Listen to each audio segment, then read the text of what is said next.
હા બોલ બેટા, કેમ છે? ઠીક છે ને? હું તો ઠીક છું માં, બિલકુલ સારી. તું કેમ છે? ઈશ્વરની કૃપાથી બધું ઠીક છે. સારું બોલ, શું વાત છે? અચાનક ફોન કર્યો? માં, મારો દિયર ગામડેથી ઘરે આવ્યો છે. શું કહે છે? એ ત્યાં કેમ આવ્યો છે? લાગે છે અહીંની કંપનીમાં એને નોકરી મળી ગઈ છે. જોઈન કરવા આવ્યો છે. શું એ અહીંયા જ રહેવાનો છે કે બહાર રહેવાનો છે? મારા ખ્યાલથી તો અહીં જ રહેવાનો છે. કેમ કે એ મારા પતિને ખૂબ જ વાલો છે માં. એટલે મને લાગે છે ત્યાં સુધી તો એ અહીંયા જ રહેશે. અરે રે, આ યોગ્ય ના કહેવાય બેટા. જો એ ત્યાં રહેશે તો તમારી પ્રાઇવેસીનું શું થશે? જમાઈ આવું કેમ કરે છે? સાચું કીધું. મને તો સાસરિયાના જેટલા પણ લોકો છે ને કોઈ જ પસંદ નથી. અને પછી આનાથી તો હું ખૂબ નફરત કરું છું. પણ જુઓ ને, એ હવે અહીંયા આવીને રોકાશે. શું કરું મને કંઈ સમજાતું નથી. જો બેટા, આમ ચૂપ રહેવાથી કઈ નહીં થાય. તારા ઘરવાળાને બોલ, એને ના રહેવા દે અહીં. જો મેં કહી પણ દીધું તો પણ તમારો જમાઈ સાંભળવાનો છે કે? પ્રીતિ, એને સમજાવવું તારું કામ છે. આ કેવી વાત કરે છે? હા ઠીક છે માં, હું વાત કરીને જોઉં છું. હા ઠીક છે.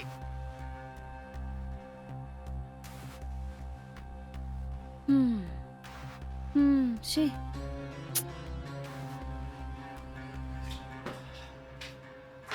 ભાઈ, મુંબઈમાં પણ બહુ ગરમી છે એ સાચી વાત છે? અરે ના ભાઈ, ગરમીના મોસમમાં જ ગરમી હોય છે.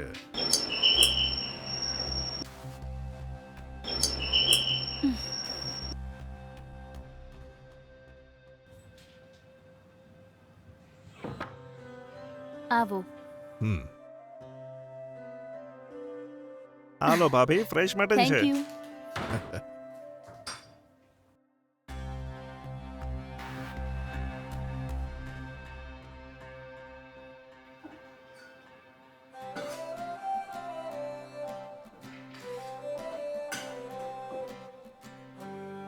હા, બસ ભાભી. વધારે આપું?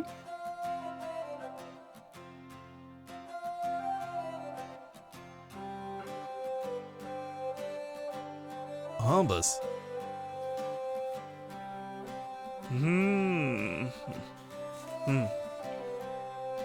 ભાભી, ભાઈએ કીધું કે તમે બિરયાની સરસ બનાવો છો.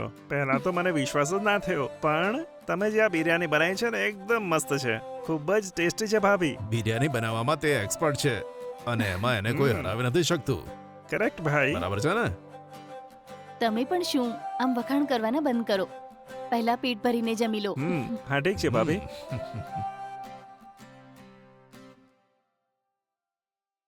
સાંભળો, શું છે બોલ.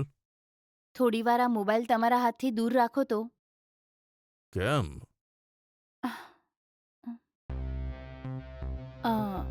એ શું છે કે મારે તમારી સાથે જરૂરી વાત કરવી છે. હા સાંભળું છું. શું છે બોલ. સાંભળો, તમારો ભાઈ અહીંયા જ રહેવાનો છે કે? હા ચોક્કસ, અહીંયા જ રહેશે કીધું તું ને. તું આ વારંવાર કેમ પૂછે છે? મને એમ લાગે છે કે અહીંયા રહેવાની જગ્યાએ બહાર ક્યાંય પીજી કે હોસ્ટેલમાં રહેશે તો સારું રહેશે. એ અહીંયા રહે એમાં તને શું પ્રોબ્લેમ છે? જો એ અહીંયા રહેવાની જગ્યાએ બહાર ક્યાંય રહેશે તો આપણી પ્રાઇવેસી પણ બની રહેશે.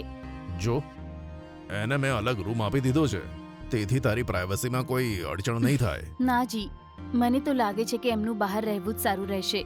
શાના માટે? જુઓ, એને મળવા માટે એના દોસ્ત બધા ઘરે આવશે તો સારું લાગશે કે? એના દોસ્તોમાં કોણ સારું છે કોણ ખરાબ છે એ તો આપણને ખબર નહીં પડે ને. સારું, આમ તો તું કહે છે બરાબર છે.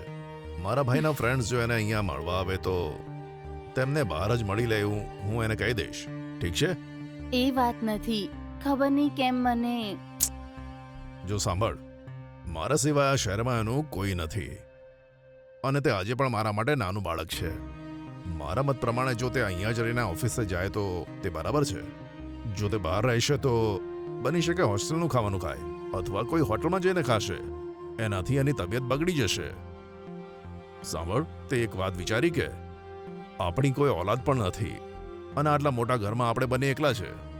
જો તે આપણી પાસે રહેશે તો આપણી મદદ થઈ જશે. જરા વિચાર તો કર. અને એનું પણ આપણા સિવાય બીજું કોઈ નથી. થોડું સમજી લે ને. એ આપણા છોકરા જેવો જ છે.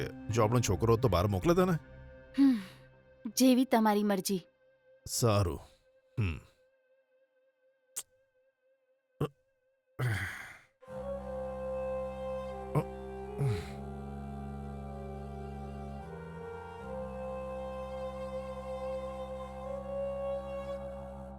નરેશ નરેશ હા બોલો ભાભી. તારા માટે ચા લઈને આવી છું હું. ચલો ઉઠો અને ફ્રેશ થઈ જાઓ. આજે ઓફિસમાં પહેલો દિવસ છે ને, હમ, જલ્દી ફ્રેશ થઈને ઓફિસ જાઓ. સારું ભાભી. હમ, આહ, સાંભળો સાંભળો, ઓફિસનો ટાઈમ થઈ રહ્યો છે. કેટલી વાર આમ સૂતા રહેશો? ચલો ઊભા થઈને ચા પી લો.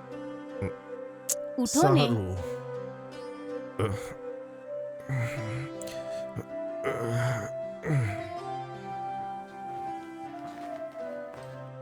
ભાઈ હમ. હું ઓફિસ જાઉં છું. અરે હા નરેશ, હા ઓફિસ આદર્શનગરમાં છે ને, તો થોડી રાહ જો, હું તને મારી કારમાં ડ્રોપ કરી દઈશ, બરાબર? હા સારું ભાઈ. હમ. ચાલ જઈએ. હમ પ્રીતિ. હા આવી. હમ. અમે ઓફિસ જઈએ છીએ, બારણું બરાબર બંધ કરજે. હા સારું.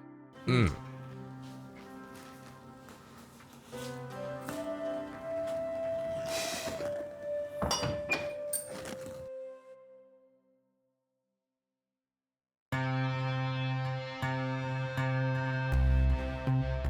હેલો, બોલ બેટા, જમી લીધું? ના માં, હજી હમણાં જ એમના ભાઈની સાથે ઓફિસે નીકળ્યા છે. હું પછી જમી લઈશ. હા ઠીક છે. શું તે વાત કરી એમના ભાઈને સાથે રાખવા વિશે અને એમણે શું જવાબ આપ્યો? મેં તો એમને કીધું છે, પણ લાગતું નથી કે માને.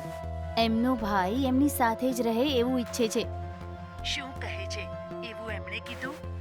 હા, એવું જ કીધું એમણે. શું કરું મને કંઈ સમજાતું નથી.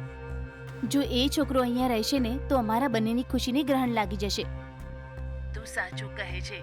મને પણ નથી સમજાતું શું કરું. સારું, તે શું વિચાર્યું? કોઈ પ્લાન છે કે? કોઈ પણ કિંમત પર એ છોકરાને અહીંથી ભગાડવાનો છે. ઠીક છે, પણ એના માટે શું વિચાર્યું છે તે? પણ શું કરું એ કંઈ સમજાતું નથી.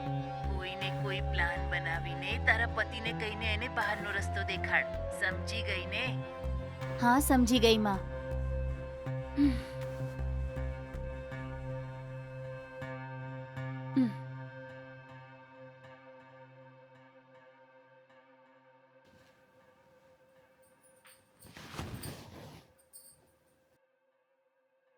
નરેશ આહ, નરેશ આહ, નરેશ આહ,